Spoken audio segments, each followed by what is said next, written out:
Hello friends, unique Hindi short hand में आपका स्वागत है। डिक्टेशन स्टार्ट होगी 5 सेकेंड बाद।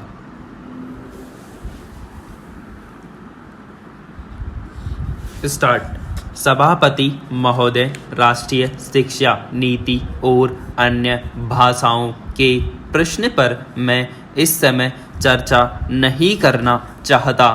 इन दोनों विषयों पर चर्चा संबंधित विधेयक के आने पर की जाएगी।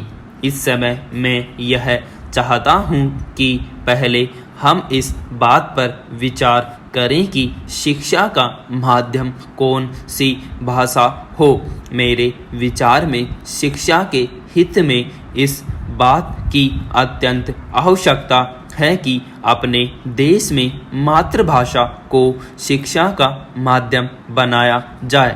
ऊंची शिक्षा का माध्यम भी मातृभाषा होना चाहिए। इसमें पाठ्य पुस्तकों की कठिनाई हो सकती है, लेकिन यह कहना कि जब तक पाठ्य पुस्तकें न बन जाएं तब तक मातृभाषा को शिक्षा का माध्यम न बनाया जाए, यह तर्क गलत होगा।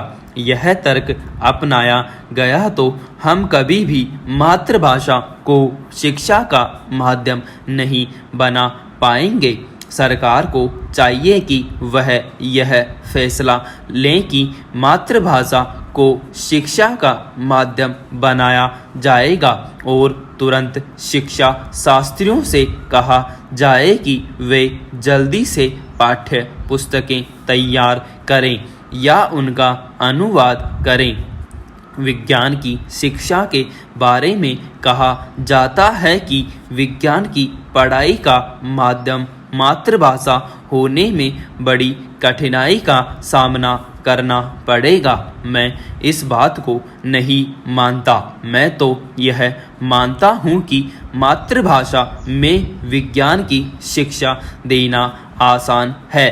समाज शास्त्र की शिक्षा को मातृभाषा के माध्यम से सिखाने में शायद कुछ समय लगे।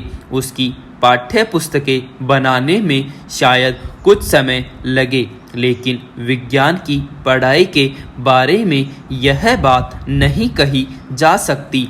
विज्ञान के फार्मूले ज्यों के त्यों रखे जा सकते हैं, उन्हें तो केवल मातृभाषा में समझाना है। इसलिए विज्ञान की पुस्तकें और विज्ञान की शिक्षा के लिए मातृभाषा को माध्यम बनाने में समय अधिक नहीं लगेगा। चूँकि हम अपनी शिक्षा नीति में सबसे अधिक जोर विज्ञान पर देने वाले हैं, इसलिए मैं समझता हूँ कि यह सबसे अच्छा कार्य होगा यदि हम मातृभाषा को शिक्षा के माध्यम के रूप में स्वीकार कर लें। सभापति महोदय, शिक्षा आयोग ने अपनी रिपोर्ट में एक बहुत अच्छी बात कही है और वह यह है कि हमें अपनी शिक्षा में विज्ञान को और अधिक महत्व देना होगा। आज की दुनिया में यदि हम तेजी से प्रगति करना चाहते हैं तो इसमें कोई शक नहीं कि विज्ञान की शिक्षा पर सबसे अधिक जोर दिया जाना चाहिए। लेकिन इसके साथ साथ मैं यह भी निवेदन करना चाहता हूँ कि विज्ञान की शिक्षा के साथ साथ हमें अपने बच्चों को अन्य विषयों की शिक्षा देने पर भी कम महत्व नहीं देना चाहिए।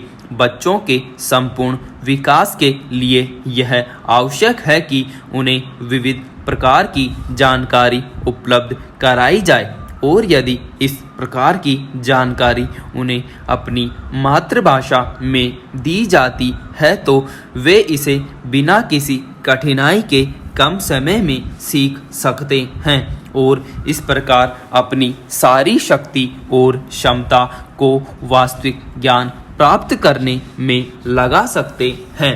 सभापति महोदय, आजकल बेकारी की समस्या बड़ी गंभीर है। आज हम देखते हैं कि किसी घर में तो कई आदमी रोजगार में लगे हैं, लेकिन किसी आदमी के पास शिक्षित होने के बावजूद कोई काम नहीं है। बहुत से लोग काम करना चाहते हैं लेकिन वे खाली बैठे हुए हैं। गाँवों में हमने खास तौर से देखा है कि यदि वहाँ पर लोगों को ज़मीन उपलब्ध करा दी जाए तो वे उसमें काम करने के लिए तैयार हैं, लेकिन ज़मीन उनको मिलती नहीं है और उनको नौकरी उनके लिए है ही नहीं। गाँवों में ऐसे बहुत से लोग हैं जिनके पास न तो ज़मीन है और न ही नौकरी। इस संबंध में कुछ निर्णय किया जाना आवश्यक है। शहरों में हालत यह है कि किसी घर में तो घर के सभी सदस्य नौकरी करते हैं परंतु किसी घर में कोई भी नौकरी नहीं करता। इस बारे में भी आपको कुछ सोचना चाहिए। आज आदमी काम करना चाहता है लेकिन उसके पास काम करने का कोई साधन नहीं है। सरकार काम की कोई गारंटी नहीं देती है। ऐसा कोई काम नहीं है जिसे सब कर सकें।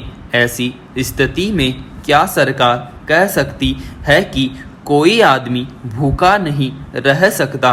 यदि कोई मजदूरी करके अपना पेट भरना चाहता है तो क्या उसे सब जगह काम मिल सकता है? गारंटी सरकार हमें अभी तक नहीं दे पाई है। यह बड़ा ही दुर्भाग्यपूर्ण है। अपने देश में एक तरफ तो कोई भूखा मर रहा है और दूसरी तरफ कुछ लोग बिना कुछ काम किए आराम का जीवन बिता रहे हैं। कुछ को तो बहुत इच्छा रखने पर भी कोई काम नहीं मिल रहा है, चाहे वह कुछ भी करने के लिए तैयार हो। इस पर हमें गहराई से सोचना है कि इस समस्या को कैसे सुलझाया जाए।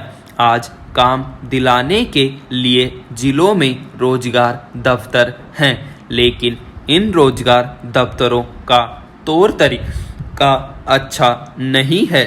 वहाँ तो हालत यह है कि यदि कोई आदमी अपना कुछ हिसाब किताब लगा लेता है तो उसको नौकरी मिल जाती है, लेकिन ऐसे लोग जिनको वास्तव में नौकरी की ज़रूरत है उनको नौकरी नहीं मिलती है, उनको कोई रोज़गार नहीं मिलता है।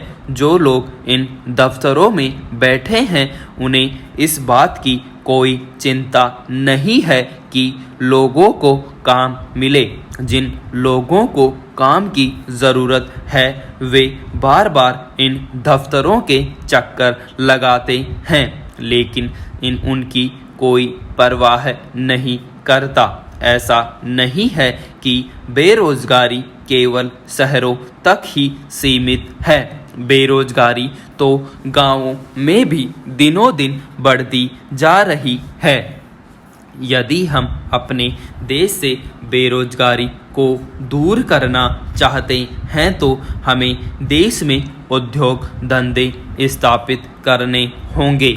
यही एक विकल्प है जिसके द्वारा हम काफ़ी संख्या में लोगों को काम दिला सकते हैं। इस संबंध में कुटीर उद्योगों की भूमिका महत्वपूर्ण सिद्ध हो सकती है क्योंकि ये गांवों में कम खर्च में स्थापित किए जा सकते हैं।